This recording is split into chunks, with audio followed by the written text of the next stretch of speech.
Salut à tous et bienvenue dans ce nouveau live sur la chaîne Twitch Your Thunder France, c'est Pierre qui vous parle. Je suis très heureux de vous retrouver pour un nouveau live après notre bilan de la mi-saison la semaine dernière. Très heureux mais pas forcément très satisfait du match qu'on vient de voir, si on peut appeler ça un match, même si je peux dire. L'une des pires performances depuis je ne sais combien de temps d'OKC, peut-être de la saison d'ailleurs. Voilà, c'était assez... À croire que l'horaire de dimanche, on en reparlera, nous réussit pas trop. Avec moi aujourd'hui, Charlélie. Comment ça va, Charlélie, depuis le Thunder Quiz? Thunder Quiz, c'est ça. Bah écoute, ça va super, hein. Voilà, match absolument horrible, mais bon, on essaie de pas trop s'énerver, de garder la forme. Mais je suis quand même très heureux d'être ici pour parler du Thunder depuis le Thunder Quiz. Ça va super.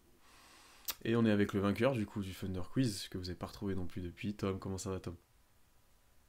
Bah ça va, c'était un très beau match de G-League qu'on a vu ce soir. Donc bizarre qu'Ousmane Dieng n'ait pas joué, mais bon, j'attends le match NBA avec impatience. Voilà, c'était pas beau, c'était pas beau. Et du coup, salut tout le Non, monde dans le chat. On voit qu'il y a des nouveaux, les habitués, donc salut tout le monde. On va essayer d'être positif. On va forcément parler du match qui vient de se passer, ça va être négatif, mais après quand même. on sera un peu plus positif parce que le Thunder était quand même dans une très bonne période avant ce match-là et globalement sur le mois de janvier, on en reparlera. On a réalisé une de très bonnes choses. Euh, Globalement, on va parler de ce match. Je vois que dans le chat, tout le monde l'a visionné. Bon, on est face à une contre-performance où j'ai l'impression que le Thunder, pour une fois, contrairement à ce que j'ai dit la semaine dernière, qu'on assurait toujours, etc., pour une fois est arrivé avec pas les meilleures intentions, pas la meilleure intensité, pas la meilleure envie, concentration, enfin voilà, tous les mots qui font que tu peux essayer de gagner un match. Et pour une fois, en plus des deux côtés du terrain, j'ai envie de dire, ce qui est assez rare. Voilà, je pense que c'était vraiment le match sans. Bon, la dernière grosse défaite, même sur cette période-là, c'était un peu contre Denver. Là, c'était un autre calibre d'adversaire bien plus faible. Donc c'est un peu plus. C'est même pas inquiétant, je n'ai pas envie de dire inquiétant parce qu'on rejoue dès demain, on en reparlera aussi. Mais voilà, vraiment la contre-performance ultime face à une équipe. Il faut leur donner un peu de mérite aussi, qui a bien défendu, qui a joué son jeu, même sans Cade, et qui a plutôt bien joué, je trouve, honnêtement. Quand je les vois jouer comme ça, c'est ce que je vous ai dit, je suis assez surpris qu'ils aient gagné que 5 matchs. Ouais. Qui veut commencer de réagir sur ça? Je pense vraiment. Bon, qui veut lâcher un peu tout le poids qu'il a sur lui, et après on enchaînera. Ouais, je vais y aller.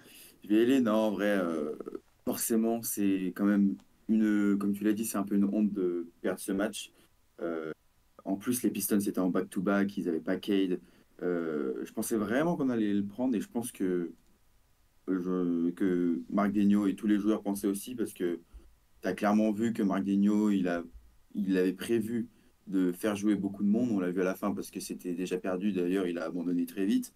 Mais je pense que voilà, il avait clairement en tête le match de demain contre les Wolves. Mais non, clairement une performance atroce avec aucun, aucun joueur concerné en défense. Voilà, Chet en premier lieu qui était clairement pas dedans. Et souvent quand Chet n'est pas dedans en défense, ça suit pas beaucoup. Mais là, face à clairement la pire équipe de la ligue, c'était vraiment pas beau à voir. Même si Shea a quand même fait son match offensivement et que je pensais vraiment que dans le troisième quart-temps, quand Shea enchaîne les paniers, qu'on recommence à faire ce qu'on a fait depuis le Hmm. début de saison, c'est-à-dire provoquer des turnovers, on revient à -3, je crois. Je pensais vraiment qu'on allait faire un petit peu ce qu'on a fait contre Blazers, c'est-à-dire match de merde, mais on prend quand même la win. Finalement non, parce que après l'intensité défensive est encore retombée, et puis les Pistons en ont vraiment, vraiment bien profité, ce qu'ils n'ont pas fait toute la saison, parce que toute la saison, ils ont fait des bons débuts de match comme ça. Je me rappelle contre les Celtics où ils gagnaient du genre 25 points, et ils sont remontés après. Mais là, non, ils nous ont clairement pas laissé les espaces. Donc écoutez, voilà, c'est un match qu'on perd comme ça, un match qui est oublié. Ce qui est bien, c'est que comme tu l'as dit, on rejoue demain, on va directement pouvoir se rattraper. Et comme je l'ai vu dans le chat, c'est vrai qu'on a quand même battu beaucoup de grosses équipes, notamment sur le mois de janvier. On va en reparler de notre bonne forme quand même du mois de janvier, ce qui nous a quand même permis d'être premier à l'Ouest. Mais voilà, faut pas non plus s'affoler. C'est qu'une défaite parmi tant d'autres. On en a fait des mauvais matchs, on va en refaire. Donc voilà. C'est ça, c'est qu'une défaite en soi. Après, c'est vrai que Lionel qui a fait le live tweet avait sorti en avant-match que OKC était sur 5 victoires de suite et que les Pistons étaient sur 5 victoires sur la saison entière. Ça fait quand même chier. Ça fait quand même chier de voir Ouais, celui-là. ou même ils étaient à 0,25 contre les équipes à plus de 50%, un truc comme ça. Je fais, oh Ouais. putain. Ouais, ça fait Et chier. même cette année, les petits, on les tape même quand on est mauvais. Tu vois, les Blazers, oui, comme tu l'as dit, Charlie, on a vraiment fait un match pourri, mais on les bat quand même. Enfin, là, c'était vraiment un non-match. Alors ouais, bravo aux Pistons, parce qu'ils ont bien joué au basket, honnêtement. Ils ont rien fait d'extravagant, mais ils ont joué simple et efficace, quoi. Ils ont profité des espaces, mais immenses qu'on leur a laissés. Vraiment, Hmm. c'était, Euh, on a tout donné, hein, euh, vraiment. C'était de l'associatif qu'on a fait ce soir. C'était Ouais. c'était horrible. Mais, euh, mais ouais, il y a rien d'inquiétant en soi, même si on a passé un mauvais moment à Heure européenne. Ah oui. Donc c'est le match contre Minnesota qui sera le plus important demain. Ouais. Minnesota qui a mhm. perdu contre les Spurs d'ailleurs hier, donc Hmm. comme quoi ça n'arrive pas qu'à OKC. Contre lesquels on avait plutôt bien assuré cette semaine, on en reparlera aussi, mais non, ouais, je pense qu'on n'était pas au rendez-vous défensivement pour une fois, on n'a pas réussi à provoquer les turnovers, bah, sauf au moment où tu as parlé, Charlie, au troisième quart-temps, où tu dis, ah, peut-être ça va débloquer, tu reviens à -6, c'est moche, hein, mais ça gagne des ballons et tout, tu dis, ouais, peut-être qu'on va réussir à faire quelque chose. Au final, non, après, zéro adresse tout le match, ce qui fait que les Pistons te défendent dans la raquette et t'as pas d'espace et tu peux pas faire grand-chose quand tu tires à 8 sur 28 à 3 points. Parce que globalement, t'es à 47% au tir en étant à 8 sur 28 à 3 points, donc tu te dis on a été efficace dedans, mais c'est juste que t'avais pas. T'étais obligé de prendre ces tirs-là et tout, et eux ont été plutôt adroits. Puis non, un Jalen Duren archi dominant, qui pour le coup, je pense que Non. les Pistons sont assez contents de l'avoir. Même un Ivy a été plutôt bon, adroit, il a fait mal, t'as sa sœur qui a mis des tirs. Non, globalement, ils nous ont vraiment fait mal, et que ça soit le banc, le 5, etc. Voilà, pas grand monde a été au rendez-vous. Bon, voilà, on passe à autre chose, on avance, il y a deux grosses confrontations qui arrivent en plus, si vous regardez le calendrier. T'as les Wolves qui arrivent dès demain, enfin, la nuit de lundi à mardi, et ensuite, si je me trompe pas, c'est Denver. Donc là, ça va être d'un autre Nuggets. niveau, va falloir être un peu plus solide, voilà, il va falloir être beaucoup plus prêt, et potentiellement, ça sera des matchs pour assurer la première place.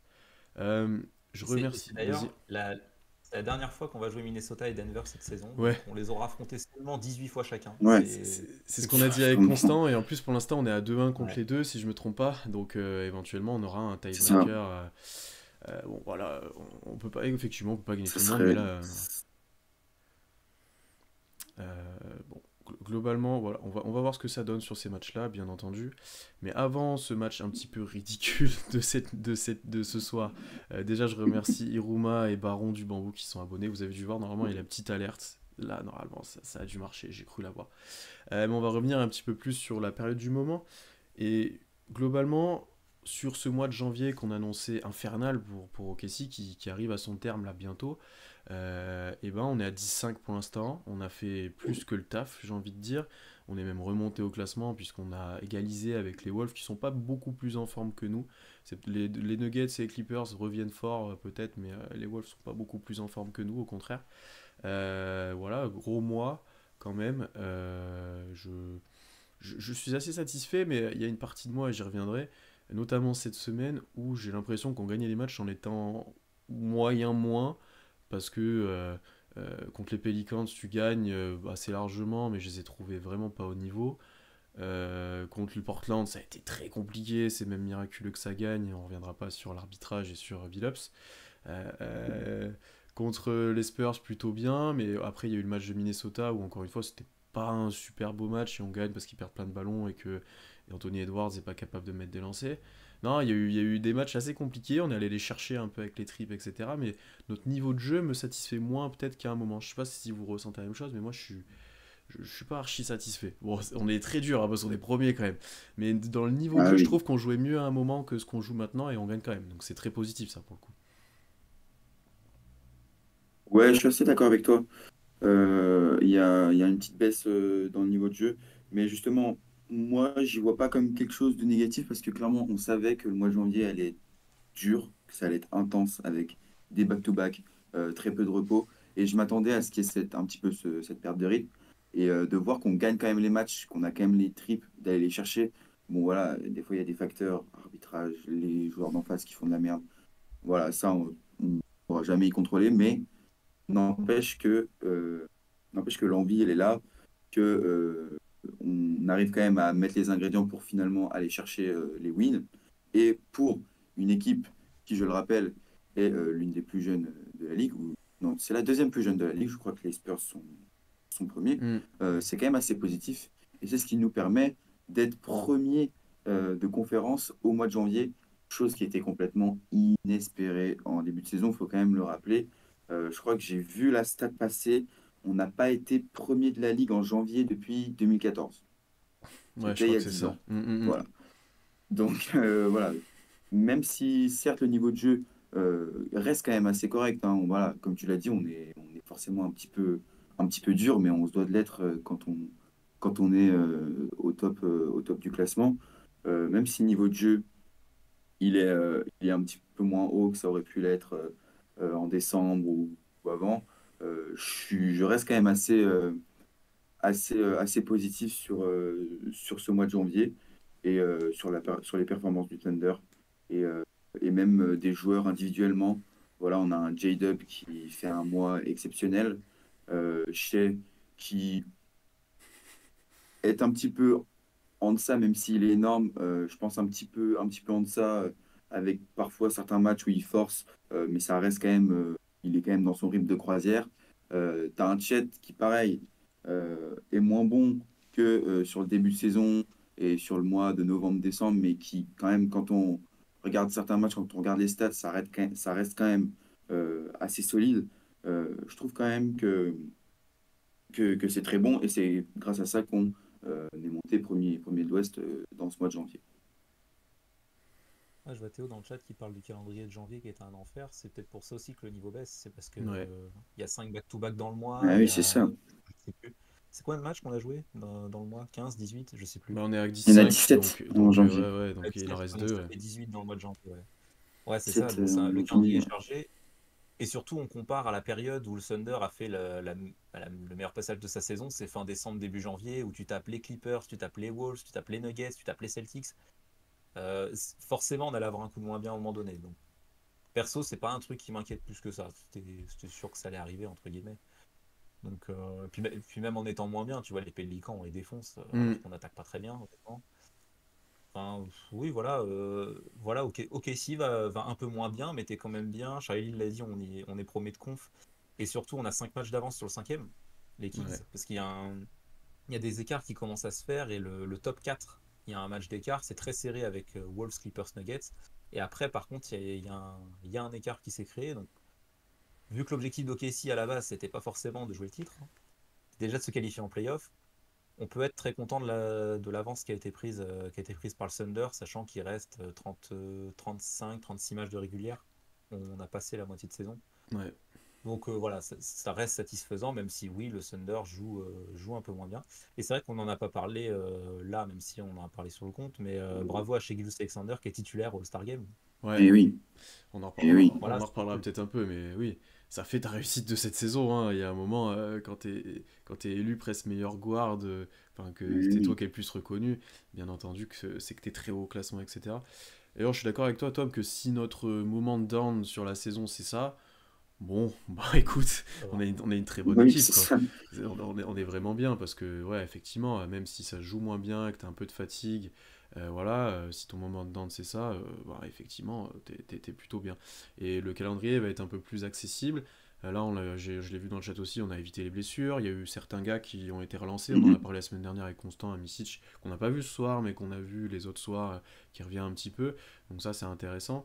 Et puis non, on s'appuie, bah, on en a parlé beaucoup la semaine dernière, mais sur un Shea qui est bah, border MVP. T'as un J-Dub, et là je pense que J-Dub, à peu près dans tous les podcasts et toutes les émissions de basket, ils en ont parlé, de comment il est fort sur ce mois-ci. On vous invite à écouter Constant chez Dunkedo qui l'a fait, que ce soit dans le clutch, sur les pull-ups, sur plein de choses. Je pense que maintenant c'est reconnu. Donc non, là sur le mois, en fait t'as de la marge. Hein. Je trouve que t'as de la marge C'est sur ça. une bonne partie des équipes, t'as de la marge. Hein. Je me souviens que Constant, on avait Ah, parlé, qu'on avait joué Boston.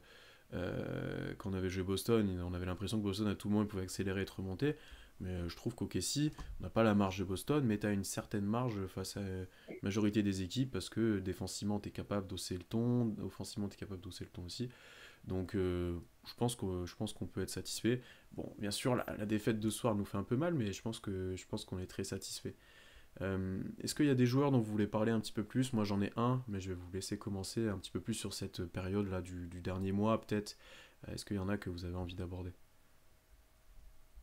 C'était lequel, toi, toi, Moi Pierre? j'ai envie de Que parler je de prenne pas le Chet. même que. J'ai envie de parler de Chet. Ok, ok.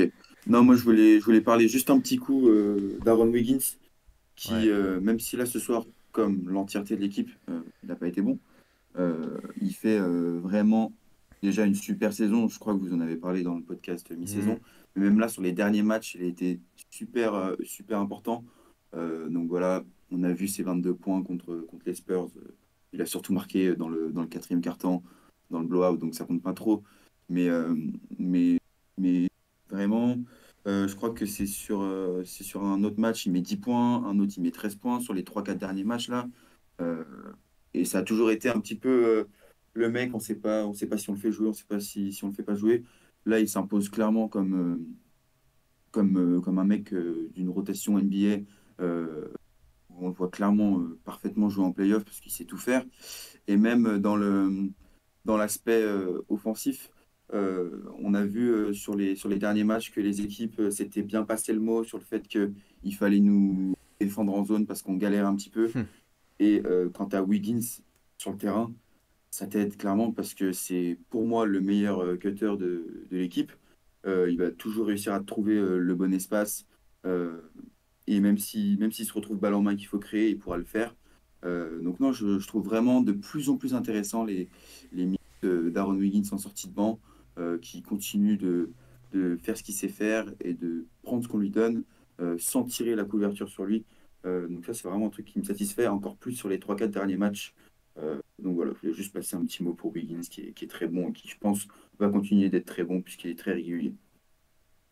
Et il faut le faire jouer à tous les matchs, Aaron Ah, Wiggins. vraiment, vraiment. Arrêtez avec Ousmane Dieng qui joue le premier quart-temps et le début de second quart-temps et Daigneault qui se dit bah tiens ça serait quand même vachement mieux Aaron Wiggins en deuxième mi-temps. Ça s'est Et calmé quand même, je trouve. George, Ouais, cette année, oui, il a parce que préjoué Dieng est tout. en G-League en ce moment.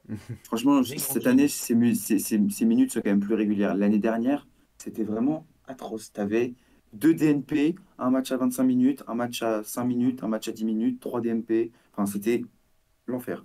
Là, cette année, c'est quand même plus régulier, je trouve, parce que lui aussi est plus régulier. Donc, à un moment, tu peux pas passer à côté d'un mec aussi important, et un mec aussi fort et qui, avec qui tu sais ce qu'il va t'apporter et tu sais qu'il va bien le faire, quoi. Mais Mais c'est ça, c'est ça. Et je précise, c'est pas contre Ousmane Dieng. Moi, Ousmane Dieng, je suis pas le plus grand fan du joueur perso, mais c'est pas une bille non plus sur le terrain. C'est juste que c'est lui qui prend les minutes d'Aaron Wiggins quand il rentre sur le terrain. C'est Wiggins qui est suivi. Mais Wiggins, on l'a vu même pendant le play-in et la fin de saison dernière, il avait des vraies Mhm. minutes parce qu'il est bon ah à oui, chaque fois oui, qu'il est là. oui, oui, Donc faut le faire jouer. Faut le faire jouer. Là, clairement. on est bien placé, on est premier de conf, on vise les playoffs, clairement. Donc Wiggins, faut qu'il joue. Parce que oui, c'est très rare. Bah, là, ce soir, il est pas bon, mais c'est très rare qu'Aaron Wiggins passe à côté de son match. Non, mais je suis d'accord. Je le dis en live, comme ça me forcera peut-être à le faire. J'essaie de préparer un petit format sur Aaron Wiggins de vidéo. Donc ça me forcera à le faire. Je vous en ai parlé avant off. Là, comme ça, je me force à le faire. Mais non, je suis d'accord avec vous et c'est pour ça que j'ai cette idée-là de faire ça. Parce qu'il est vraiment très bon et qu'il est assez important. Et puis globalement, ça ouvre un peu ce que vous dites, la question de encore cette exploration de roster, ils appellent un peu ça comme ça, les fans US ou les insiders, Ouais. qui est constamment présente avec le Thunder et Daigneault. Je pense pas que ça dépend que de Daigneault, ça. Hein. On en a parlé la semaine dernière avec Non. Constant. Il y a des joueurs que tu dois faire jouer pour le contrat, pour le choix de draft, pour Ouais. plein de choses. Je pense qu'il y a une partie de ça avec Dieng notamment. Et je pense que Wiggins, bon, on sait qu'on l'aura l'année prochaine, il est en team option et on le payera une misère en plus. Donc on sait qu'on l'aura, on sait ce qu'on attend de lui. Mais ouais, c'est assez frustrant de pas complètement basculer dans cet aspect compétitivité. Alors après, ça réussit bien au Thunder parce que même des fois en jouant à 11, même globalement on joue souvent à 11 si je me trompe pas, ou à 10, au moins à 10, des fois à 11. Ben ça Souvent. réussit parce que même un Misic, t'as réussi à le relancer. Un Jalen, tu le joues pas tout le temps, mais bah, on l'a dit, globalement, quand il est là, notamment quand il y a des gros intérieurs, il apporte, il a fait quelques bons matchs. Voilà, il n'y a pas de mec que tu as envie de complètement sortir de la rotation. C'est vraiment, ouais, quand tu enlèves un de ces joueurs-là pour donner à un joueur en développement ou autre, ça c'est un peu plus embêtant pour nous parce que ça montre que tu es encore en train d'explorer. Mais la saison est longue et si ça permet de pas avoir de blessés et que ça fonctionne comme ça, j'ai envie de dire, c'est assez frustrant, ouais, les rotations, je vois, il y en a beaucoup qui se plaignent, même nous, des fois, en interne, si je peux dire, on s'en plaint parce que des fois, on a du mal ou on sait pas ce qui se passe, voilà. Mais globalement, ça a l'air de fonctionner comme ça et tout le monde a l'air d'y trouver son compte. Alors après, pour Wiggins, ouais, je pense qu'il y a plein d'équipes NBA qui le feraient jouer beaucoup plus que nous, en fait, et Ah il ouais. serait peut-être moins bon, mais il le ferait jouer Ouais. beaucoup plus que nous. Ouais. Et puis varier les rotations, ça à la limite, varier les rotations, je suis d'accord, tu peux le faire, mais c'est le fait que Wiggins soit tout le temps le mec qui sort qui me fait chier perso. C'est un peu Ouais, dommage. oui, tu sens que c'est lui, c'est la facilité. Peut-être qu'il a un mental qui lui permet, il l'accepte bien, ou enfin, tu vois. Ou même Daigneault a fait une Ah bah je déclat comme pense. quoi c'était ce genre de joueur qui avait un impact, il rentrait, il ressortait, enfin voilà. Mais bon, c'est un peu abusé, quoi. Ouais. Ouais, c'est abusé. Après, je trouve qu'il y a quand même une certaine, plus une homogénéité quand même sur les rotations que ça a pu l'être dans le passé quand même. Voilà, tu as quand même ton 5 majeur voilà, qui reste. Et en ce moment, bon, bah là, Misic n'a pas joué, mais normalement, tu as tes 4 joueurs qui vont sortir Mhm. du banc avec Joe, Wallace, Kenrich et Wiggins. Ah non, du coup, 10 pardon, avec Misic. Et de temps en temps, Jalen Williams, ça dépend de la match-up. Ouais, Je trouve qu'il y a quand même une certaine homogénéité même les line-up sont qui me souvent plaît pas pareils, hein. mal. Les line-up sont Bien ce souvent schéma. pareils. Où t'as Shea qui Oui, finit le voilà, c'est carton ça. avec Wallace, Joe, Kenrich et qui j'oublie, voir Dort ou Guidi ou Jelin, ou enfin voilà, ou Wiggins, non pas Wiggins, il commence Mhm. le deuxième, pardon. Et au deuxième quart-temps, t'as Misic qui rentre sur le terrain quand Shea n'est pas là, t'as Wiggins, t'as Dub, Avec Chet, J-Dub. voilà, t'as juste un peu sur le cinquième, des fois ça dépend comment joue Guidi, ça dépend si t'as Ouais, c'est Jelin ou ça. pas. Mais ouais, globalement, les line-up, on commence de les comprendre. C'est déjà pas mal, on a mis un peu de temps quand même à les comprendre. Ouais, ouais. Toi, de qui tu voulais parler peut-être comme joueur? Il faudra qu'on parle de J-Dub, on en parle beaucoup dans le chat, mais est-ce que c'est de lui dont tu voulais parler ou Ouais. t'as envie de quelqu'un d'autre? Non, moi je suis un hipster, je parle de Jay Will. Ah. Jalen Williams. C'est grâce à Alors, lui que bah tu as non, gagné le Thunder Quiz, c'est pour ça. déjà, merci Jalen. Thank you Jalen for the Thunder Quiz. Non, mais moi je vais pas forcément parler en positif, mais c'est c'est pas totalement contre le joueur. C'est que si Jay Will était un bon pivot backup de NBA, on aurait plus de Kenrich en 4. Déjà, ça me plairait beaucoup plus. Et on le voit sur les tout derniers matchs, Kenrich rentre un peu plus tôt sur le terrain pour jouer avec Chet, notamment. Mhm. Et ça, c'est intéressant parce que ça peut t'apporter un peu plus au rebond, notamment pour de la protection de cercle. Donc, c'est Kenrich. Mhm. Pour switcher, il est moins mobile, donc c'est pratique. Le problème là-dessus, c'est que tu te reposes sur Jay Will en backup pivot et que Jay Will, vu que cette année, il ne rentre pas ses 3 points autant que l'an dernier, alors ça reste honnête pour un intérieur, hein, il est à 35% à 3 points, c'est pas dégueulasse. Mais perso, en tout cas, je vois beaucoup plus les limites de Jay Will et je me dis beaucoup plus que c'est quand même vachement ric-rac dans les minutes derrière Chet, quoi. C'est pas un mec qui défend très bien, honnêtement. Même s'il y a, il y a une série de 3 matchs récemment Mhm. où il a mis des contres, où on s'est dit, ah tiens, qu'est-ce C'est qu'il fait et tout, il protège le c'est ce que je cercle et voulais tout. dire, ouais. Ouais, il était un peu Ouais, mieux à un moment là, mais moins. C'est ce que je voulais dire.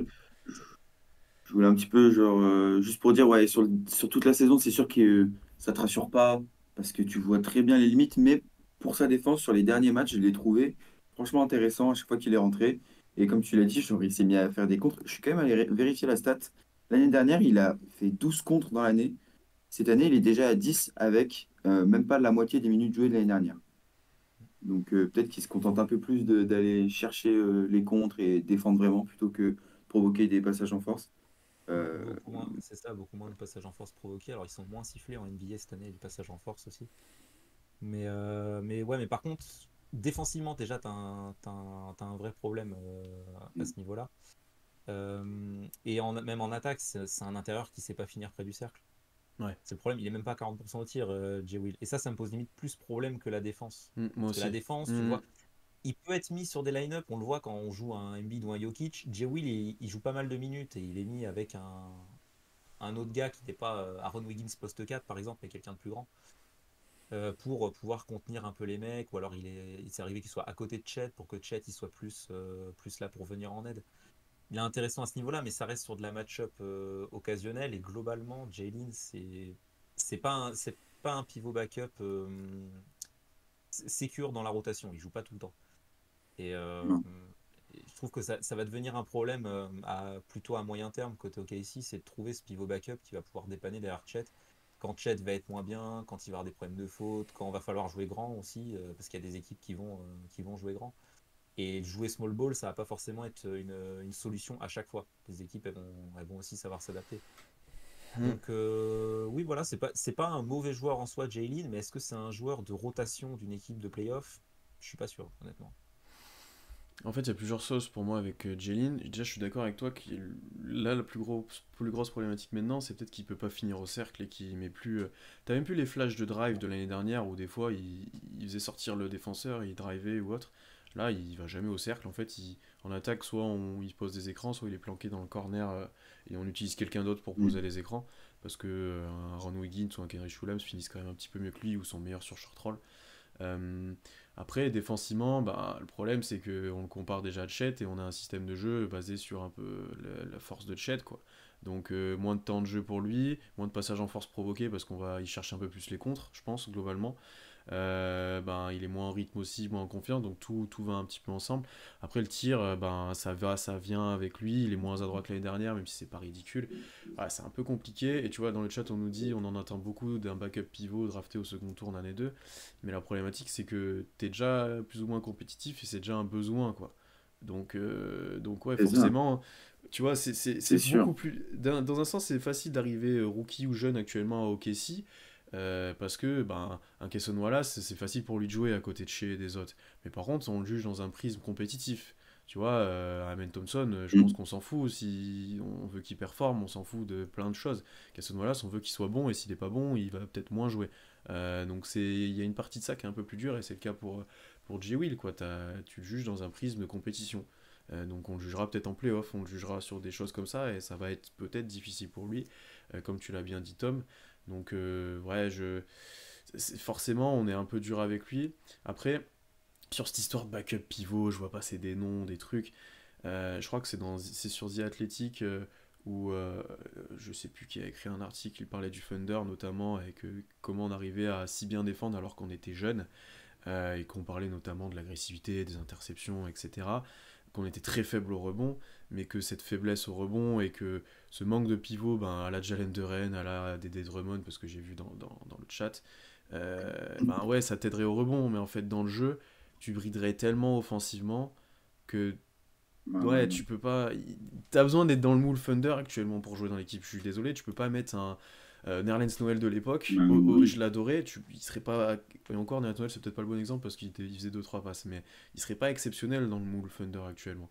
Il faut vraiment un joueur capable de presque de porter la balle, de jouer à l'extérieur, de plein de choses, quoi. Et c'est ça qui est un petit peu compliqué pour ce Regarde rôle de. qui. Ouais. Ouais, pour ce rôle de Voilà. pivot backup, mais ouais, c'est ça qui est un peu compliqué à trouver ce joueur-là avec un choix de draft tardif ou sur le marché. Bah, c'est rare, ou alors tu joues small ball, et c'est ce qu'on fait très régulièrement. Là, on nous parle de Vucevic, ouais, mais Vucevic, il défend pas, quoi, il croque. Et Backup Vucevic, Ouais, et puis backup, backup non, Vucevic, c'est vrai, je suis. il faut il pas est, backup Vucevic, son contrat. Non, tu vois, il faudrait, dans le profil, je sais qu'Alan m'en a parlé parce qu'il a rejoué ce joueur-là, c'est à Cleveland où il y a John T. Porter, le frère de... Oui, je crois que c'est ça, ouais. qui a un profil intriguant parce que lui, Ouais. il est petit, il est physique, il fait des passes, il tire, tu vois, c'est un joueur comme ça. Mais là, on est sur un niveau encore faible, mais ça serait un joueur de ce profil-là. Est-ce qu'il y en a beaucoup? Ah, on nous dit Kelly Olynyk, ouais, mais Kelly Olynyk, ben, il défend moyennement bien, et ça te corrige pas ton problème au rebond et de défense sur l'intérieur. Il y a, on cherche un peu une licorne en fait, hein. Je sais pas si elle existe vraiment, mais on en cherche une, quoi. Mais après, t'as toujours. Comment il s'appelle? T'as à Orlando Wendell Carter Jr., même si cette année il est beaucoup blessé. Ouais, C'est un peu ce genre de profil qui serait bon, quoi. Ouais, Et, beaucoup. et dans le chat, on nous dit C'est Poku, mais en pas vrai, un Poku, backup. Poku, il se développait, c'était le profil idéal. C'était idéal. En vrai, oui. Le doublon de C'est vrai. Chet. D'ailleurs, il a C'est vrai. grossi un peu le Poku, hein. On l'a revu sur le parquet contre les Spurs. Il a un peu grossi, le chef. Par contre, c'est de, Ah de oui, moins c'est jouer, En tu te même temps, dépenses il moins, hein. joue pas. Oui, c'est ça. Il joue pas, il se dépense moins. C'est ça. ouais. Une fois C'est sur clair. deux, il est en tenue de ville, donc Ah, mais en vrai, Il dépense pas tout son apport Ouais. calorique, beaucoup là. Ah ouais. En vrai, tu enlevais de Possible. Chet, tu mettais un Poku qui s'était développé, pas non plus Prime Poku, pas comme on pouvait l'imaginer, des fois Prime exceptionnel, mais juste backup et tout, oui, oui. le profil était intriguant, c'est sûr. Bah, le beaucoup du début de saison de l'année dernière, en Ouais, backup de ouais. Chet, moi j'étais bon. Ouais, je sais pas si est-ce qu'on le On l'idéalise pas surestime trop pas? le début de Ouais, saison oui, là? peut-être ce que j'allais Ouais, dire, ouais. parce que c'était clairement mieux que ces 2 premières années, il n'y avait pas photo, mais OKC était quand même pas non plus incroyable, Oui, oui, plus c'est vrai. complémentaire que Non, beaucoup. c'est vrai, c'est vrai. Non. On était meilleur après avec J. Will, C'est hein. vrai. C'est Ouais, clair. c'est sûr qu'on était meilleur avec Jerry. J'aime bien C'est Poku c'est n'a pour pris ça, que Poku n'a pris que des jambes, on nous dit, et c'est vrai que ça, les jambes ça faisait vraiment plus gros. Ouais, je me suis fait la même remarque qu'avec. par contre, c'est toujours Slenderman, le haut du corps, hein, Ouais, vraiment, c'est ça, c'est bizarre. ah ouais, Ah ouais. il a pas fait développer couché beaucoup, hein. Mais ouais, non mais Jay Will c'est un problème moyen terme. Là cette année on va pas se pointer faire un trade. Je sais pas si on fait un trade à la deadline Mm. pour Nick Richards par exemple, je vais péter un plomb, hein. Faut faire Non, venir mais un ouais. basketteur les gars. Non, il y a des Ouais, trucs, oui, non, mais les il y a des gars, trucs. il y Voilà, aura pas de trade. Il y aura pas de trade à la deadline. voilà. Oui, Donc non, tu c'est vois, c'est plus Faut que tous les une fans du réflexion Thunder à se avoir. calment. Il y aura pas de trade. si on parlait de C'est ça. Mais Gafford, c'est plus une réflexion à avoir. Ouais. Il y aura sûrement un trade de Presti à la con juste pour le cap, Hmm. pour les contrats, pour gratter des pics ou je ne sais quoi. Mais ça sera pas un gros truc qui va bouleverser la rotation ni l'effectif. Ça, c'est sûr. Bertans, peut-être va Pas à partir. cette deadline, en tout cas. Peut-être un Bertans qui partira. Ouais. Oui, oui, c'est ça. Peut-être Bertans, c'est possible. Après, Bertans, ça veut dire que tu récupères un joueur Pas assez fou. conséquent ou pas mal de pics parce que t'as vu son contrat, quoi. Hmm, hmm. Effectivement. Moi, j'avais quand même envie de parler de Chet. Et honnêtement, bon, en mal, c'est un grand mot, mais pas dans la manière la plus. Je trouvais un petit peu, bah, lui pour le coup, je le sentais peut-être un peu éreinté, peut-être un peu plus fatigué de l'enchaînement de matchs, de sa première saison. On arrive à la mi-saison. Au final, il est pas du tout géré par Daynault et par le front office, hein. On se demandait s'il allait jouer le back-to-back, si il allait avoir beaucoup de minutes. Aucun problème apparemment vis-à-vis de ça. On n'est pas du tout dérangé. Mais je sens qu'il marque un petit peu le pas. Alors, quand je voulais en parler, il a fait le match contre les Pelicans où il a été vraiment très bon. Offensivement et défensivement, c'était le meilleur joueur. Il a plutôt bien limité Valanciunas, même s'il y a des actions où il se fait enfoncer. Donc il s'est un peu rattrapé. Avant, il y avait eu quand même un peu de mini-duel avec Wemby où il a fait plaisir quand même sur 2-3 actions, hein, où tu contres, hop, Ouais. tu traverses le terrain, mais il a fait plaisir. Mais globalement, je sens qu'il marque un petit peu le pas et ça se voit. J'ai pris les stats sur les 10 derniers matchs. Il est descendu à 15 points, donc 2 points en dessous de sa moyenne. On est à 28% à 3 points, ce qui est quand même là plutôt décevant pour le coup, bien qu'il joue très bien sur la saison. 28% là pour Chet, c'est un peu décevant. Après, au rebond, je le sens toujours pas très à l'aise. On en a parlé en off tous les trois. Il se fait encore un peu bouger. Il y a pas mal de choses où on lui demande beaucoup au niveau aérien, au niveau contre. Il peut pas être au rebond à chaque fois. Voilà, c'était juste. Et là, même ce soir, il fait des pertes de balles un peu. Un peu comme à la Summer League, j'ai envie de dire, où il dribble dans les joueurs et les Mm. joueurs vont lui chercher la balle dans les mains, des choses comme ça. Ouais, je suis pas déçu, mais je surveille en fait. Je surveille un petit peu s'il arrive à réagir, s'il heurte le rookie wall. Bon, ça n'a pas l'air d'être le cas parce qu'il s'est bien réveillé encore une fois contre les Pelicans. On disait un petit peu pareil de Cason Wallace qui a fait des grosses performances récemment. Mm. Mais le truc, voilà, c'est comme on dit dans le chat, Chet défensivement, à part 2-3 matchs où il passe au travers, et je pense que c'est quand on passe au travers collectivement, il est toujours là. Il est presque toujours là, il y a des matchs où il va mettre plein de contres, etc. Mais je le sens quand même moins à l'aise qu'au tout début de saison. Son rôle défensif, il est acquis, voilà, on sent qu'il est à l'aise dedans, mais offensivement, je l'ai senti moins à l'aise.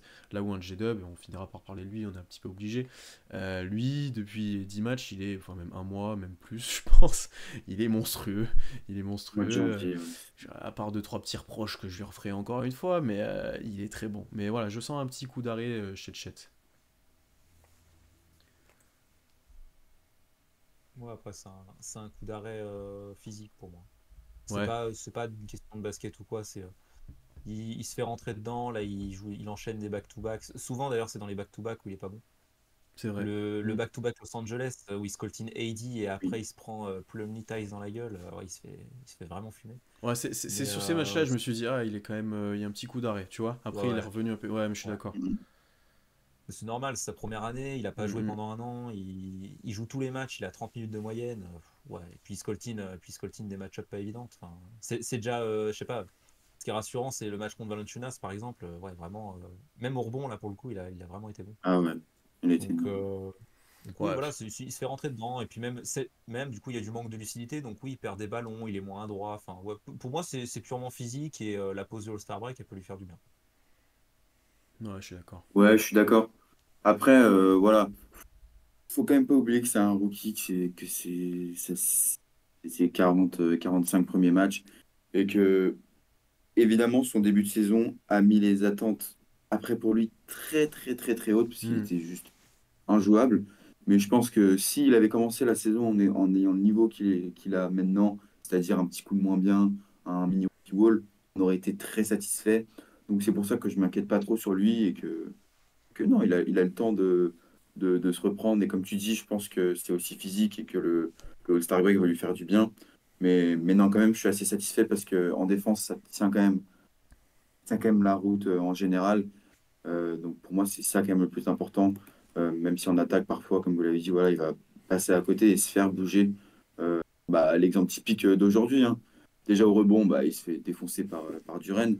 Mais même, il y a des moments où pour finir sur le cercle, là, Hmm. il s'est fait contrer par Osar Thompson. Enfin, des trucs qui n'arrivaient pas avant où il est un petit peu moins dur. Mais je m'inquiète pas trop. Mais oui, comme tu dis, c'est juste à surveiller, quoi. Ouais, c'est ça. Après, est-ce qu'il va se reposer au All-Star Break? Bon, vu qu'il va jouer le match des rookies, ils vont le mettre à tous les coups au skill challenge, à tous les coups, il va faire autre chose. Bon, Oui, oui. il sera un peu Enfin, occupé. Euh, proposer des dribbles entre des plots, c'est pas non plus la mort, hein. et après, on nous dit, on est numéro un de l'Ouest, et notamment grâce à lui, on arrive à être critique. Oui, mais parce qu'on maintenant, honnêtement, nos attentes ont augmenté. Alors certes, on se souvient d'où on vient, mais on est obligé de juger par rapport à ce qu'on peut voir sur la saison. On va pas rester... Ah oui.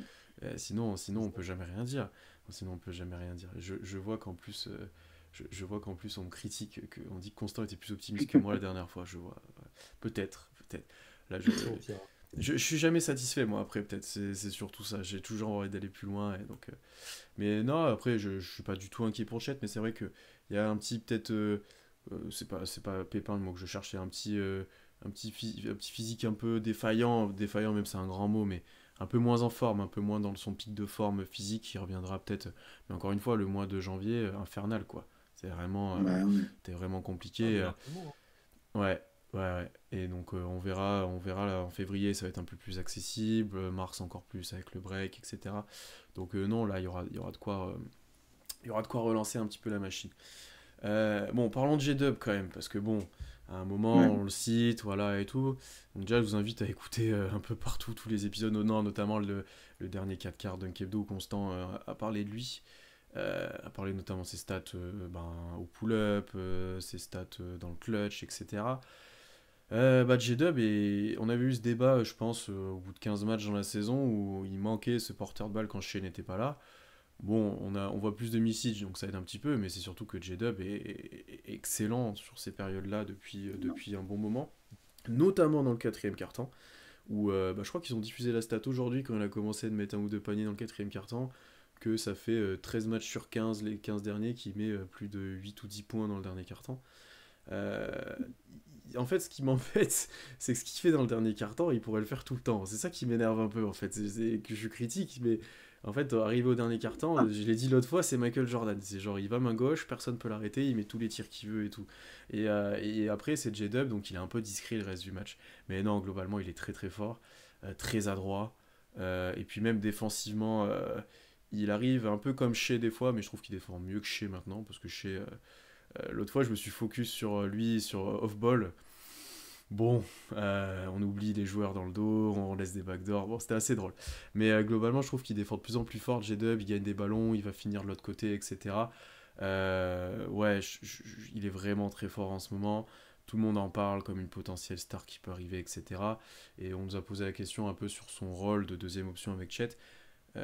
En fait, je trouve que il s'affirme comme une mini deuxième option offensive et Chet sera vraiment l'angle défensive. Mais franchement, de prévoir un développement de J-Dub un peu à la Jalen Brown, moi, ça me paraît viable en fait, ça me paraît possible. Et d'ailleurs, il y a eu des compas vis-à-vis de ça et je trouve que c'est la trajectoire qui doit suivre un petit peu. Ouais, c'est l'idée. C'est l'idée. Après, faut qu'il soit plus adroit enfin plus régulier que Jalen Brown au tir, mais c'est l'idée, c'est qu'il devienne la deuxième option offensive. Pas le deuxième meilleur joueur forcément. C'est parti pour être Chet Ouais, en tout cas, tellement il est impactant défensivement. Mais ouais, J-Dub, bah, de toute façon, sur le mois de janvier, il a 20 points de moyenne à 58% au tir. Donc, il est ultra clutch, il a 5,5 48 à 3 passes. points.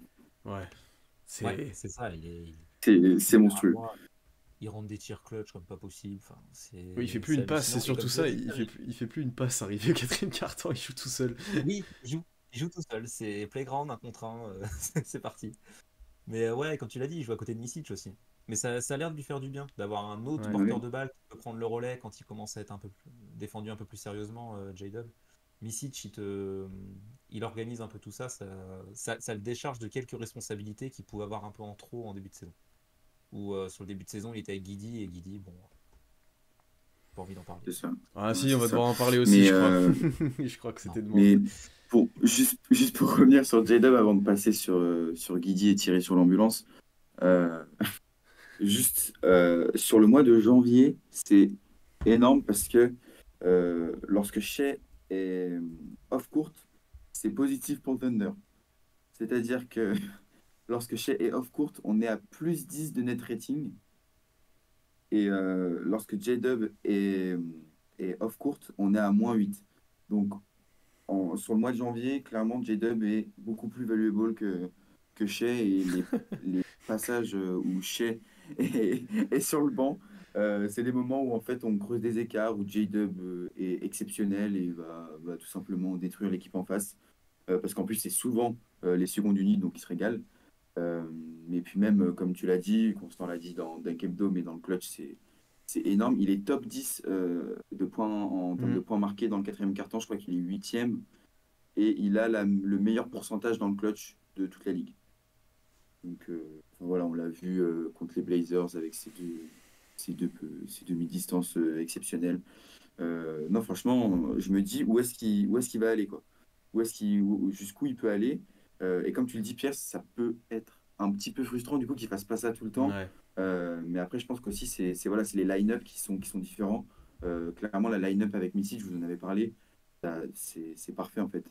C'est parfait pour lui parce que tu as Micic qui le soulage et il est quand même la première option, donc il peut clairement faire ce qu'il veut. Alors que voilà, quand, quand il y a par exemple le 5 majeur, bah forcément, tu as Shea qui prend de la place, tu as Guidi qui parfois va prendre des tirs, va prendre des drives, pareil pour Chet. Enfin voilà, tu vois, euh, c'est pas pareil. Mais voilà, on râlait, je me rappelle qu'on râlait lors des premiers matchs parce que Denio, du coup, il expérimentait ça, c'est-à-dire Mm. J-Dub avec Nietzsche et la seconde unité. Et c'était pas terrible. Mais au final, bah, force est de constater que là, c'est pour rien au monde, j'ai envie de changer ça parce que juste, il est trop fort. Il est trop fort. Lui, pour le coup, le mois de janvier avec beaucoup de matchs, ça lui a réussi, hein. Ça, il n'y a pas de doute. Mm, clairement.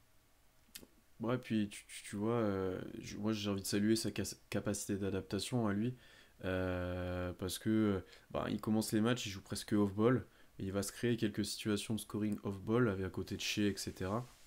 Et quand on lui demande, il dit bon bah maintenant je prends la balle et je joue tout seul quoi. Et ça, tu l'as dit, ça a pris quelques matchs avant d'être viable et avant que ça fonctionne. Donc vraiment, ça permet Bah déjà, ça permet de gagner les minutes sans shea, qui est quelque chose de assez exceptionnel, hein. Historiquement, au Thunder, on n'est pas habitué à gagner les minutes sans nos superstars, on va le dire direct. Mais là, du coup, ça te permet de vraiment gagner ces minutes-là. Putain, quand Shea sort, que t'es dans le match, qu'il re-rentre et que t'as pris 4 ou 5 points d'avance en plus, c'est un vrai C'est bonus, quoi. énorme. Il a juste à arriver à tuer le match, et ça arrive très souvent. Et même, tu peux te permettre de laisser un peu plus chier sur le banc. Bon, c'est un grand mot parce qu'il joue toujours ses minutes, mais on a toujours ce débat de quand il re-rentrait au quatrième quart-temps, etc. Là, tu peux un peu plus voir venir, effectivement, avec un J-Dub qui joue à ce niveau-là. Ouah, le plafond de J-Dub, s'il se met dans le mood vraiment où je deviens agressif tout le temps, ou faudrait voir un match si Shea est out, même un match où on le laisse au repos, voir ce que fait J-Dub, quoi. Est-ce qu'il se met dans le mood où il est agressif tout le temps et Ouais, il en plante 40? Parce qu'honnêtement, ça peut être le ouais, cas, hein. c'est ça. Parce que ça peut être le cas. Il a les trois niveaux, il est plus ou moins inarrêtable sur drive s'il a un joueur plus petit que lui ou moins rapide. Franchement, là, à un moment, même ce soir, il pousse, je crois que c'est Burks ou je sais plus qui, il lui monte dessus. Concrètement, il lui a dit, bon, moi j'ai envie de marquer, Il je est vais marquer. athlétique.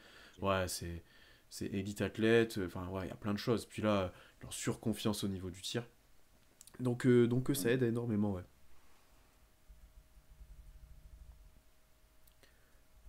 Hop. Bon, parlons un peu plus négativement, parlons de Josh Giddey, tiré sur l'ambulance, comme dit Charlie Lee. Euh, non, mais je vais commencer par le défendre un petit peu, parce que je vois énormément de critiques qui sont quand même souvent méritées, même si on a, je trouve, du coup, et c'était comme avec, je sais plus quel joueur, mais comme on est un peu fixé là-dessus, je trouve qu'on a la critique bien plus rapide avec lui qu'avec d'autres, parce qu'on a déjà les antécédents où il est pas bon, etc. Puis il y a les affaires hors terrain, enfin, il y a plein de choses. Donc, je trouve que les critiques sont justifiées, mais assez faciles et rapides. Par exemple, ce soir, avant même qu'il commence d'être mauvais, tout le monde était déjà critique sur lui, alors qu'au début, il était bon.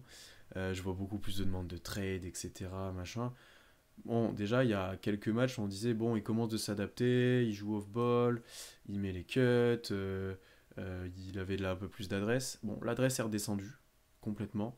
Donc ça, c'est un gros point négatif sur la suite de la saison et sur son apport, qui du coup a vraiment diminué. Là, en fait, ce qu'on a vu sur le première partie enfin, sur le match de ce soir, c'est assez révélateur d'où on en est avec lui. C'est que ben, sur les situations de transition, quand on arrive à le servir en drive avec de la vitesse, etc., ben, il est plutôt intéressant et efficace. Mais dès que tu es sur jeu placé, que la défense s'est adaptée et que ben, t'arrives pas à mettre les tirs, t'arrives pas à créer ou autre, et ben, il est assez inefficace et assez inutile, c'est un grand mot, mais t'as pas l'intérêt à le faire jouer par rapport à d'autres joueurs. Je vois qu'il y a des essais d'adaptation, on essaie de l'utiliser en poseur d'écran, on essaie de le faire jouer un petit peu en post-up pour qu'il crée, on essaie ces choses-là. Mais ouais, c'est compliqué. Après, défensivement, bon, c'est dur à juger sur ce soir, mais je trouve que c'est un tout petit peu mieux par passage, ça dépend des fois, mais c'est un peu mieux. Et après, au rebond, il reste pas précieux parce qu'on est mauvais au rebond, je peux pas dire ça, mais plus intéressant que d'autres, on va dire, de par sa taille et son envie d'y aller déjà. C'est déjà un peu mieux que d'autres. Mais ouais, c'est pour un joueur pour les espoirs qu'on avait pour ce joueur, c'est assez décevant d'en arriver là en fait et de voir le discours que j'ai maintenant où on cherche ce qu'il apporte quoi. C'est ça. Le rebond, Euh, c'est bien. C'est vrai que le rebond, il est à 7 de moyenne. Il y a des matchs où quand il vient en aide au rebond défensif, OKC arrive à se stabiliser au rebond, voire même gagne la bataille du rebond. Ça peut arriver, mais ben bon, après, c'est sûr que Josh Giddey, on avait des attentes tellement hautes que Hmm. là, la saison qu'il nous fait, elle est quand même très en deçà. Ce qui est un peu mieux avec Josh Giddey par rapport au début de saison, c'est qu'il prend moins de tirs, il a compris qu'il avait un rôle secondaire dans l'équipe. Le problème, c'est que bah, il a des points faibles qui sont exploités par l'adversaire. En fait, l'adversaire, il voit bien que Josh Giddey, c'est pas un mec à droit à 3 points, donc Hmm. vas-y, t'es dans le corner, tire. Si on se prend des 3 points de Josh Giddey, bon bah tant pis quoi. Mais la plupart du temps, c'est une tactique qui paye. Et même pareil, athlétiquement, Josh Giddey, c'est compliqué, hein. Vraiment, c'est clairement en dessous du niveau NBA. Athlétiquement, il se fait bouger sur n'importe quel contact. C'est un troisième année quand même, hein. C'est vraiment inquiétant à ce niveau-là. Parce que sinon, oui, c'est pas comme si il jouait comme, je sais pas, Treman quand on le voyait rentrer et que le mec il prenait tous les tirs alors qu'il rentrait rien. Enfin, tu vois, le mec un peu énervant qui casse la Hmm. dynamique d'équipe. Josh Giddey, il essaye de se fondre là-dedans, mais Ouais. c'est soit ok, soit pas bon. Mais c'est jamais important pour OKC, quoi. Josh Giddey, il finit rarement les matchs, hein. Ouais, il finit plus les Ah matchs. ouais, c'est ça. Bah Il ouais. finit plus. Enfin, de toute façon, la dernière fois que j'en avais parlé sur un live, c'est quand on avait fait les notes. Et à ce moment-là, c'était vraiment catastrophique. Depuis, c'est un peu mieux parce que, comme tu l'as dit, il a compris son rôle. Il a compris que voilà, il allait juste être en vrai un role player. Parce que là, son rôle, c'est quand même C'est un role player, franchement, hein. un role player. Mm, C'est un role mm, player. mm, mm, mm. Donc, et en fait, Constant en a parlé sur son dernier live.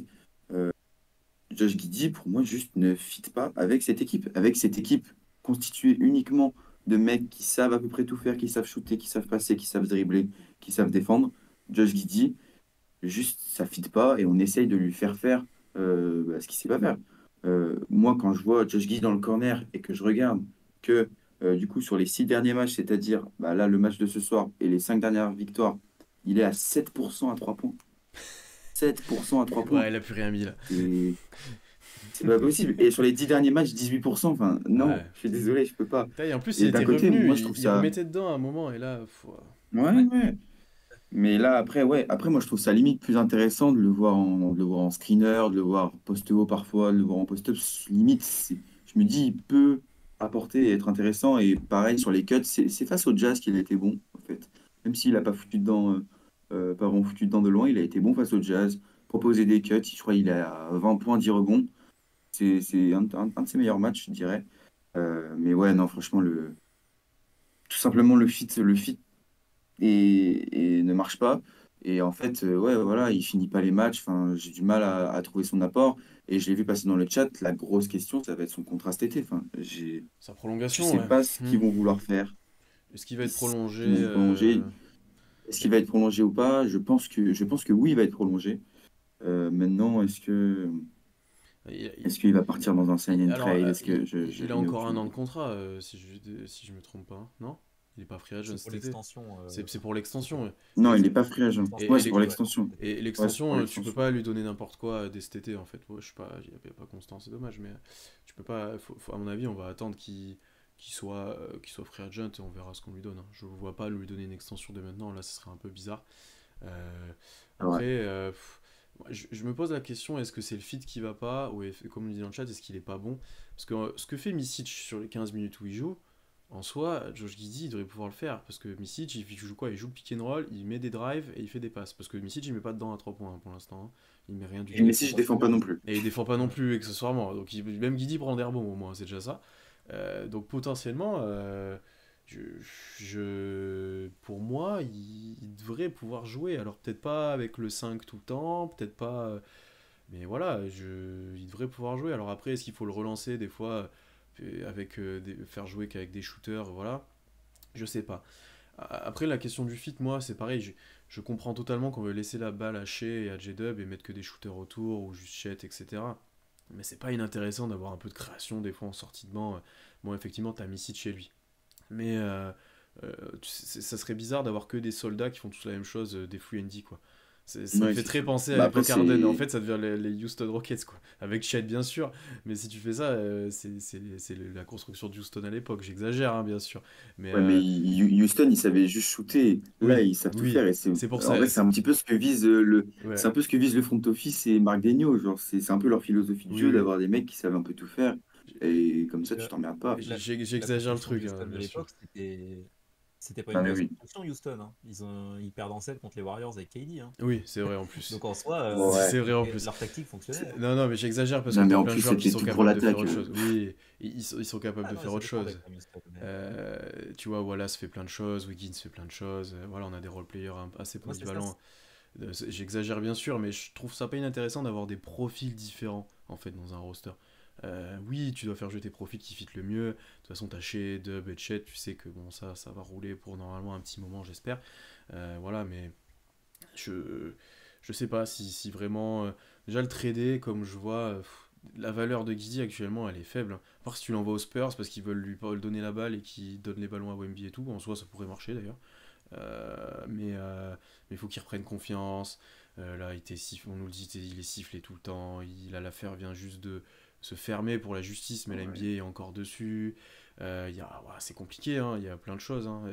Ça reste un joueur très jeune, à qui on demande de s'adapter beaucoup, qui n'est pas en confiance. Il y a rien qui va dans son sens en fait actuellement. C'est ça qui est vraiment dur pour Ouais, lui. ça, c'est sûr. Et après, bah, en playoff ou en play-in ou dans ce qu'on sera, à voir, parce que on nous l'a redit, hein, l'année dernière, il fait presque un triple-double à 30 points en play-in, hein. Je- Donc Ça, à c'est... tout Ouais, moment, il est énorme. il refait il se réveille d'un coup, hein, voilà. Enfin, je signe, Et hein. Je signe, hein. Ah bah par après, contre, si... Ouais. quand il pense, tu vois, Charlie, il parlait de Didi, oui, qui joue off-ball, qui cut, etc. Même dans ce rôle-là, t'as Kayson Wallace qui le fait mieux, par exemple. Donc, c'est pour ça que Ouais, c'est compliqué de trouver un rôle à Josh Didi. C'est les mecs qu'on a dans le roster qui ont ce statut de role player ont un rôle défini et le font bien. je suis Là d'accord. où Josh Giddy, il est un peu paumé sur le terrain, quoi. Et c'est assez fou. C'est C'est assez ouais, fou. je sais pas si c'est paumé ou Mais, si c'est il veut apporter et qu'il n'arrive pas à le faire comme il souhaiterait ou il n'arrive pas à le faire dans la construction actuelle, quoi. Tu vois, là, à un moment, il fait deux pertes de balles d'affilée sur deux passes laser, mais tu sais, on lui donne la balle, il n'y a pas de mouvement autour, il n'y a rien qui se crée, donc il anticipe un peu les lectures et les timings, et tu vois, il perd deux ballons. Mais en soi, qu'est-ce qu'il peut faire d'autre, quoi? On le met en situation où c'est tout statique, ouais, tu vois.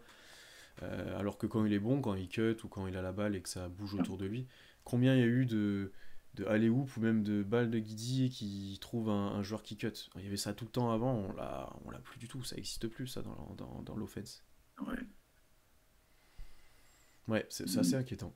Mais alors après, si les C'est gens ont sûr. des idées de trade C'est quand même assez inquiétant. viables, je veux bien regarder, hein, mais j'y crois pas du tout. Ah oui, mais j'y crois pas. Je pense pas que même, enfin, même le front office, je les vois pas balancer Guidi quand même. Ouais. Genre là, à la deadline ou même à l'intersaison, ça me surprendrait. Ça me surprendrait. C'est compliqué à mettre sur le marché. Et puis Hmm. Josh Giddy, de toute façon, le profil n'est pas le plus bankable, quoi. Même C'est l'an dernier, atypique. quand on Hmm. se disait J-Dub, Giddy, tu vois, sur un trade, J-Dub, il est beaucoup plus facile Ouais. à transférer et les mecs ils se projettent directement avec J-Dub.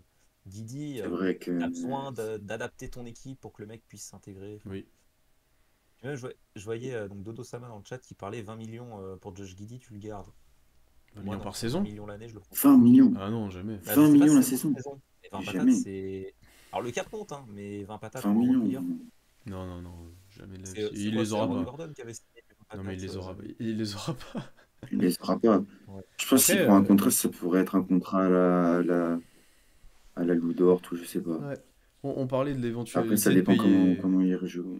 On parlait de l'éventualité de payer J-Dub, Chet et Guidi. Bon, bah là, t'en as un qui s'est éliminé tout seul hein, dans le payroll, hein, Ah ouais. c'est- D'un côté, voilà. ouais, d'un côté. Ouais, 60 60 sur sur 4, 4. jamais je Ouais, donne ça à Guidi. 60 sur 4, ah ouais, non, mais jamais de la vie. Sur 4. Dort à l'année, il a un peu plus que ça, un peu plus de 15, mais Dort, il a un rôle, quoi. Oui, même si là, Donc, il met rien Josh dedans Giddy, et des fois, il fait n'importe quoi. oui, Là, il a une mauvaise période pour récemment, Dort. Dort, Ouais, là, Après, là voilà. aujourd'hui, c'est Je le pense Dort que décevant, globalement, de c'est toute le façon, Dort descendant. ça met moins dedans en ce moment, d'ailleurs, le Thunder, globalement, je trouve, hein. Même un Isaiah Joe, mais pas forcément ouais, dedans ça non met moins plus. dedans. On est plutôt pas en pourcentage de la ligue. On doit être dans le top 3, top 5 maintenant. Parce que Ça a c'est dû bien baisser, ouais. redescendu quand même. Il y a Et des tu... matchs où on passe vraiment à travers niveau adresse. Mais bon, après, on s'y attendait quand même un petit peu. Oui, et tu gagnes quand même Surtout les en matchs, étant en donc... feu C'était sûr. sur le début de On était saison. vraiment en feu, tout simplement. Mais ça reste quand même. Fais voir Ouais, ce c'est que... ça. Faire, je regarde à 3 points. Sur les Ça. 15 derniers matchs, on est... Tant que ça charge avec la diffusion. Est-ce qu'on est tout au fond de la ligue? Non, on est quand même assez haut. On est... Non, quand même. Quand même. Non, on reste haut. Eh ben, je ne trouve pas. Ah si, 9ème à 38%. Ça a quand même baissé, hein, parce qu'on était à plus de 40 pendant très longtemps. Ouais, ça a baissé. Mm. Ça a baissé. Mais en fait, tu as juste vraiment des matchs où tu passes complètement à côté. On nous Je me dit, rappelle plus exactement lesquels, mais. on oublie trop vite. Oui, bah, le problème c'est que le futur d'OKC, c'est plus ce qu'on voit maintenant que ce qu'on voyait l'année dernière en fait. C'est ça le truc. Bah oui, Euh, c'est ça. Cette année, les gars, on est premier de la ligue, enfin de la conférence Ouest, pardon. Et d'ailleurs, deuxième bilan ex aequo de la ligue. Évidemment que là, ça hmm, marche bien et on a un qui dit pas bon. On se dit, bah en fait, c'est- est-ce ouais. que ce serait pas mieux? Enfin, on voit que ça fit pas, qu'il est pas bon et on est quand même très très bon collectivement. Donc forcément, on va regarder ce qui marche maintenant plutôt que ce qui marchait l'année dernière, même si Guidi, oui, a fait un match exceptionnel en play-in, etc. Euh, Forcément, le futur, c'est maintenant, c'est pas ce qu'il y avait avant. Et puis, Oui, non, mais par contre, c'est vrai que tout n'est pas de sa faute. hmm, Enfin, tout n'est pas de sa faute, Non, on sait pas. non, non. Il se prend du hors sportif dans la gueule. Il arrive dans l'équipe, il y a tout qui change. À la base, c'était lui qui avait beaucoup la balle. Maintenant, il faut que ce soit un slasher. Ah oui, c'est sûr que Josh Giddey, il n'est pas dans la situation la plus facile pour exprimer son basket. Mais malheureusement, le truc, c'est que ça donne raison à OKC de fonctionner comme ça. hmm. Donc, c'est la NBA, faut qu'il s'adapte, quoi. Puis là, ça fait une demi-saison, déjà que c'est comme ça. Et je pense que du coup, Ah, c'est ça. t'es obligé de. Tu peux pas le prolonger. Enfin, ça me paraît bizarre de le prolonger maintenant. T'es obligé de botter un peu en touche, de voir s'il arrive à s'adapter. Et s'il n'y arrive pas, ben, tu verras vraiment si tu le gardes ou pas. Mais pour l'instant, c'est trop difficile de projeter. Et après, effectivement, bah, il avait fait une bonne Coupe du Monde. On avait parlé avec Constant. Mais c'est pas la dimension physique est pas la même, hein. En Coupe du Monde, il allait tout droit, Non. il marquait, il était à droit à mi-distance, il avait tout le temps la balle dans les Le mains. niveau est juste pas le même. Oui, il avait la balle dans les mains tout le Le temps. niveau a Ça rien à n'a rien à voir. voir, ça a rien à voir. Ouais. Mais ouais, lui, ouais, il a été beaucoup affecté par les changements. Là où un Lou Dort a réussi, bon moins récemment, mais a réussi à se fondre dans son rôle qu'on voulait lui donner. Guidi, c'est compliqué, c'est compliqué. C'est compliqué pour d'autres aussi, hein. Ousmane Dieng, pour l'instant, n'arrive pas à trouver son rôle dans l'équipe et à progresser. Il y en a d'autres comme Ouais, ça, hein. bah, tiens. Misic est en cours de trouver son rôle, mais c'est pas Ouais, non plus encore le cas, hein. Donc ouais, c'est compliqué. ouais, c'est Euh, sûr. Tac, messieurs, peut-être juste pour conclure, comment on sent d'ici la fin de saison, là les prochains matchs, etc. Est-ce qu'on est confiant et jusqu'où on pense qu'on peut aller?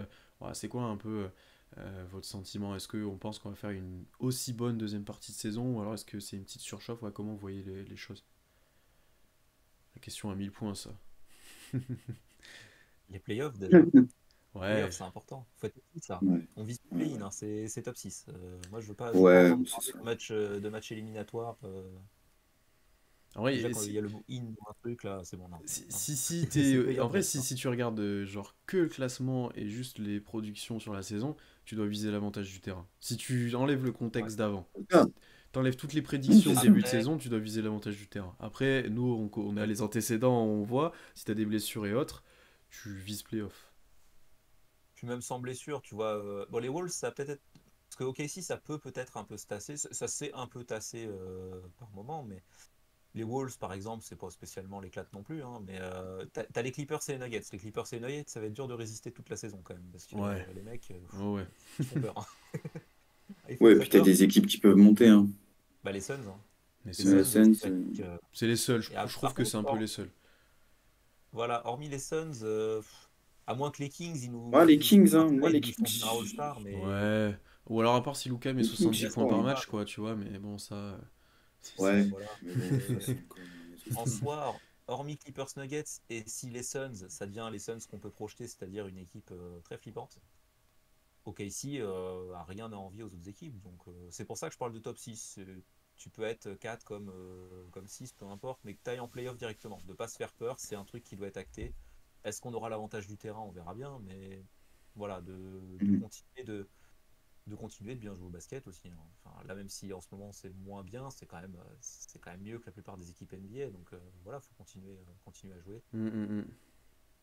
Ouais, je suis assez d'accord. Je suis assez d'accord, moi aussi, je vais viser le top 6 mais comme tu dis, Pierre, j'aurais limite tendance à viser le top 4 parce que voilà, là, notre bilan, c'est combien? On est en 32 13 du coup? Non, 32 14 avec le Mm. match qu'on vient de perdre. 32 14. À un moment, l'année dernière, on nous dit oui, c'est une surchauffe et tout. Cette année, on est encore meilleur, on dit que c'est une surchauffe. À un moment, juste faut admettre qu'on est bon. Et en plus, qui plus est, c'est pas. Je trouve que ça s'apparente pas vraiment à une surchauffe parce que tu as quand même euh, un process de fondamentaux avec une philosophie de jeu de Marc Daigneault qui est vraiment en place, des joueurs qui jouent collectif, qui vont pas tirer la couverture sur eux. Enfin, pour moi, en fait, tu es juste une très bonne équipe et il n'y a même plus une histoire de surchauffe. Alors maintenant, il y a le facteur blessure. Évidemment, si tu as une blessure, par exemple un Shea ou enfin, en tout cas un des trois gars, c'est sûr que ça devient Ce sera pas les plus mêmes. problématique. Mm, mm. Mais, Mais non, franchement, moi, je nous vois, allez, peut-être pas continuer sur la même lancée, parce que là, si on continue comme ça, on est à plus de un truc du genre 55 wins ou un truc comme ça. Ouais, dans ces Voilà, eaux-là. je sais pas si on ira jusqu'à là, mais à un moment, juste, faut admettre qu'on est une bonne équipe, euh, qui fonctionne bien, et que s'il n'y a pas de blessure et que si tout roule, pour moi, ça peut viser ouais, le top 4 et l'avantage du terrain. Ouais. Mais après, pour les matchs qui arrivent là, donc là, on va se jouer, comme on l'a dit tout à l'heure, les deux du top 4, donc les Wolves, les Nuggets. Après, c'est un peu plus tranquille. On a les Hornets, les Raptors, des matchs comme ça. Et après, on va se jouer un petit peu les matchs à l'ouest qui sont top 6. Enfin, en tout cas, play-in, les Mavs, les Kings. Les Kings, vous pouvez déjà noter défaite sur le calendrier, parce que C'est toujours pareil. on est incapable de battre les Kings. Mais non, moi, je suis quand même assez serein parce que, en fait, une équipe qui est top 5 attaque, top 5 défense de la ligue, euh, pour moi, ça peut pas s'effondrer d'un coup, sauf s'il y a des blessures. Enfin, en tout cas, je serais vraiment surpris que ça s'effondre d'un coup, même si voilà, faut pas crier victoire trop vite. Mais je vais quand même être assez positif sur la suite de la saison. Non, mais c'est obligé. Enfin, ouais, je pense que globalement, on est tous d'accord que tu dois te qualifier en playoff directement. Ça, vu la saison, vu Ah la oui, première partie de saison ah que tu oui, fais, sauf blessure, ah effectivement, oui. ça serait un échec de devoir passer par play-in et de risquer de sortir. Parce que play-in, tu peux sortir à tout moment, hein. Sur un match en NBA, on l'a vu Bah ce oui. soir, tout le monde peut à tout le monde. Après, les exigences, si jamais on est en playoff, ça on aura l'occasion d'en reparler plein de fois, selon contre qui tu perds ou dans quel contexte, etc. On nous dit si on perd contre les Lakers, il n'y a rien de scandaleux, ou peut-être, effectivement, on en reparlera, on aura le temps, Mm. mais ouais, moi je suis d'accord. À part, je sais pas ce qui peut se passer, à part blessure ou autre chose, ouais, t'as prouvé que des deux côtés du terrain, t'étais une des meilleures équipes de la ligue, en fait, potentiellement. Donc, il y a un moment, ouais, on doit rester un peu modeste, sobre, etc. On doit se souvenir, hein, attends, on va attendre de voir, machin. Il y a un moment, Ouais, c'est ça. on est en le droit, Non, on est en le c'est droit ça. d'espérer quelque chose. Tu t'es obligé, parce que sinon, Mm. ça serait pas honnête, en fait. Quand tu vois ce qu'on produit soir après soir, ça serait pas honnête de dire, même aux autres fans, non, non, mais nous, si on se qualifie en playoff, c'est bien, alors que t'es premier depuis 10 matchs, c'est pas viable, tu peux pas faire ça. Donc non, on va attendre de Clairement, voir, mais clairement. forcément, plus le temps passe et plus, comment dire, plus le temps passe et moins, et tu vois pas arriver le moment de down du Thunder, plus t'es satisfait. Mm. Encore une fois, on n'a pas perdu Ah 3 oui, matchs d'affilée de toute la saison. On en a parlé la semaine dernière avec Constant, on n'a pas perdu 3 matchs d'affilée toute la saison. c'est dingue. Le mois de janvier, on disait, ouais, ça va être dur, c'est là que ça va jouer la saison 10-5, en gagnant des gros Mm. matchs, et voilà. C'est ça. Il y a un moment, on est obligé de dire, bon, bah, ça valide. À chaque fois, tu valides la case suivante, tu vois. Et là, les cases, il y en a de moins en moins à valider pour réussir à faire une très grosse saison, quoi. Alors après, effectivement, on nous dit par Mhm. rapport aux Kings l'année dernière, à Memphis récemment, mais oui, mais ça c'est venu dans les années d'après. Ils ont fait des grosses saisons.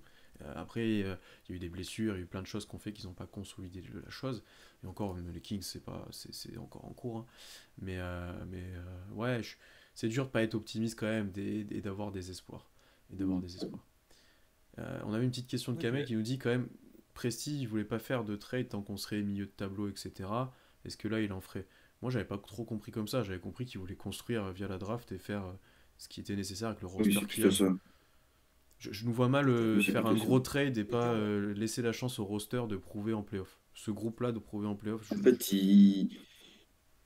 il favorise le fait de construire par la draft, c'est de faire avec le roster qu'il a. Hmm, Et donc, je ne le vois pas vraiment tout chambouler pour faire venir non. un All-Star. Enfin, c'est même un peu impossible, mais même un gros joueur. Et après, je pense que, voilà, on va pas parler de maintenant, si on va en playoff, de ce qu'on va faire en playoff, mais pour les prochaines années, c'est quand même assez exceptionnel ce qui nous arrive. Enfin, ça, ça va au-delà de toutes les attentes qu'on pouvait avoir sur la reconstruction Ouais. lorsqu'on a débuté, c'est-à-dire sur la saison 2023-2024, être top 1 en janvier avec un Big 3 déjà formé et avoir ton noyau où tu sais que tu vas le garder, c'est juste exceptionnel.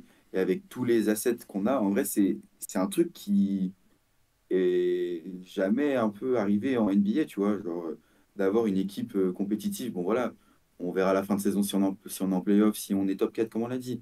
Mais avoir une équipe aussi compétitive et avoir autant d'assets, c'est un truc qui est jamais arrivé C'est parce que fou. du coup, OKC va vraiment pouvoir peaufiner son effectif un petit peu comme il veut. Genre Sam Presti, il pourra clairement aller chercher les role-players qu'il a envie pour que ça fitte parfaitement avec le noyau qu'il a. Donc ça va être assez intéressant de voir les prochaines années et c'est pas trop comment Presti va continuer, s'il va faire beaucoup de trades, est-ce que tous ces trades dont tous les fans parlent depuis le début de de la reconstruction avec tous les pics qu'on a, est-ce que finalement ça va arriver? Parce qu'au final, avec notre draft et ce qu'on a, au final, on se débrouille très bien.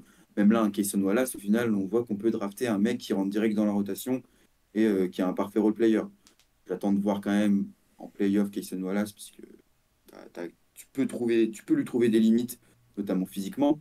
Mais, euh, mais non, franchement, il y a vraiment un bel avenir qui s'annonce, même si on a tendance à dire que voilà, la NBA, dès que tu as une fenêtre de tir, faut y aller et faut tout lâcher.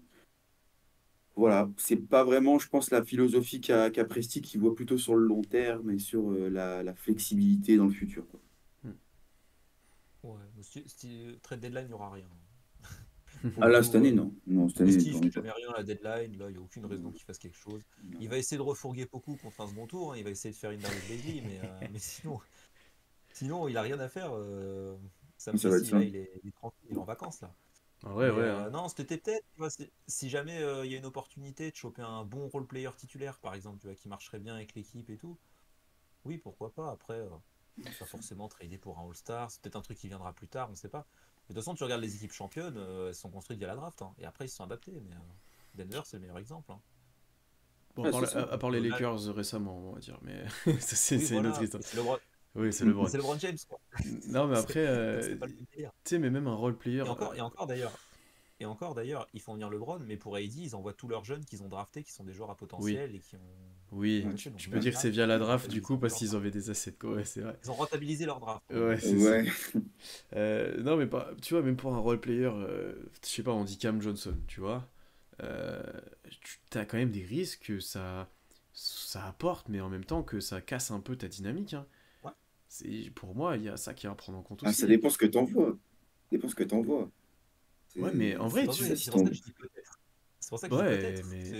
Peut-être mais, que Sam Presti va se dire, tiens, Cam Johnson ou Dorian Finney-Smith ou j'en sais ouais. rien, va se dire, tiens, pourquoi pas ce joueur-là, franchement, ça pourrait bien matcher. Marc Daigneault qui va lui dire, ouais, je suis d'accord, je le vois bien l'utiliser comme ça et tout, et bam, tu lâches un trade Mm. sans te foutre à poil, hein, mais voilà, Si tu de lâches renforcer Didi l'équipe et petit à 3 petit, pics, quoi. ça passe, hein. C'est bon. Oui, voilà. T'as 20 000 pics. Exemple Denver, Aaron Gordon, quand il arrive à Denver, c'est un mec où on se dit au Magic, oh là C'est là, ça, c'est un hein. peu un poulet sans tête. Il a des C'est vraies ça. qualités, Oui. mais c'est un Et peu en fait, au overboost. Il final, ça a arrive dans mieux un cadre, fité. Ouais. Mm. c'est l'éclate, hein. Bah ouais, ça marche très bien. Et, et en plus, comme tu le dis, l'exemple d'Aaron Gordon au Nuggets, il est parfait. Je nous vois vraiment, genre, même si un joueur, il est pas forcément, c'est pas forcément un big fit avec nous, je nous sens capable pas de le modifier, mais de lui apporter, tu vois, des qualités qu'on recherche. Mm. Tu vois, un Isaiah Joe, sa progression au moment où on l'a signé, euh, c'est énorme. Au début, on était là, bah ok, il prend des tirs à 3 points dans l'aile gauche. Tout ce qu'il sait faire. Et à part ça, c'est l'enfer. Aujourd'hui, il participe super bien au rebond. En défense, c'est de mieux en mieux. Il fait quelques passes. Il peut poser quelques dribbles pour aller au drive. Il peut poser un dribble pour décaler. Enfin, tu vois, il a vraiment énormément évolué. Et je pense que le cadre au KC, le coaching, le staff, il joue pour évidemment beaucoup. Euh, donc ça, je trouve ça assez rassurant là-dessus, tu vois. Ouais, après, là, t'as plus le temps de faire ça, hein. Si tu trades à la deadline et que tu veux jouer les playoffs, etc., t'as Ouais, pas t'as le plus temps. le temps. T'as pas le temps. Non, mais ça, oui. Non, mais si tu trades à la deadline, Mm. oui.